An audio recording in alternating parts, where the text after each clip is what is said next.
নম্বর ওয়ার্ডের ৯ নম্বর ওয়ার্ডের মানুষ তাদের পছন্দের লোক ছাড়া ভোট কেন্দ্রে যাবে না। যে অঙ্গীকারগুলো করেছি সেই অঙ্গীকারগুলো আমি নির্বাচিত হলে বাস্তবায়ন করবার ইনশাল্লাহ চেষ্টা করব। যশোর সদর উপজেলা নির্বাচন ৫ জুন। আজ ৩ জুন মধ্যরাতে শেষ হচ্ছে নির্বাচনী প্রচারণার সময়। একেবারেই শেষ মুহূর্তে খুবই ব্যস্ত সময় পার করছেন সকল প্রার্থীরা। ভোটারদের মধ্যেও চলছে নানা বিশ্লেষণ।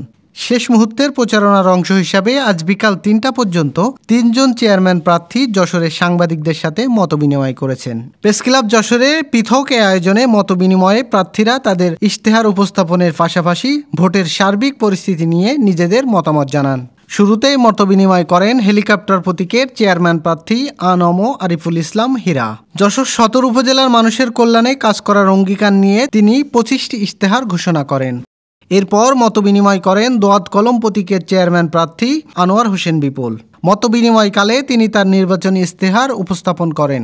ইশতেহারে তিনি সদর উপজেলাকে এলাকার উন্নয়ন ও এলাকাবাসী শান্তিময় পরিবেশ তৈরির অঙ্গীকার ব্যক্ত করেন। আমি এই ইশতেহারের মধ্যে যে অঙ্গীকারগুলো করেছি সেই অঙ্গীকারগুলো আমি নির্বাচিত হলে ইনশাল্লাহ বাস্তবায়ন করার জন্য আমার শতভাগ আন্তরিকতা, সততা এবং নিষ্ঠার সাথে দায়িত্ব পালন করে সেটা বাস্তবায়ন করবার ইনশাল্লাহ চেষ্টা করব। আর আমার চাওয়া হচ্ছে যশোর সদর উপজেলা একটি ঐতিহ্যবাহী উপজেলা, যশোর জেলা একটি ঐতিহ্যবাহী উপজেলা। এই উপজেলা নির্বাচন সুষ্ঠু, সুন্দর, শান্তিপূর্ণ এবং পক্ষপাত মুক্ত হবে। মাননীয় নির্বাচন কমিশন যেটা চাচ্ছেন ঠিক সেভাবে অনুষ্ঠিত হয়।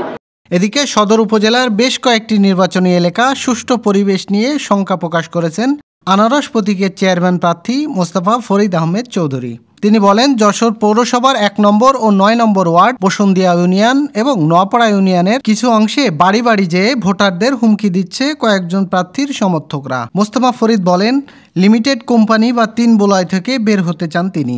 সদর উপজেলাবাসীকে আপনাদের মাধ্যমে একটি তাদের বিবেকের কাছে একটি আবেদন করতে চাই।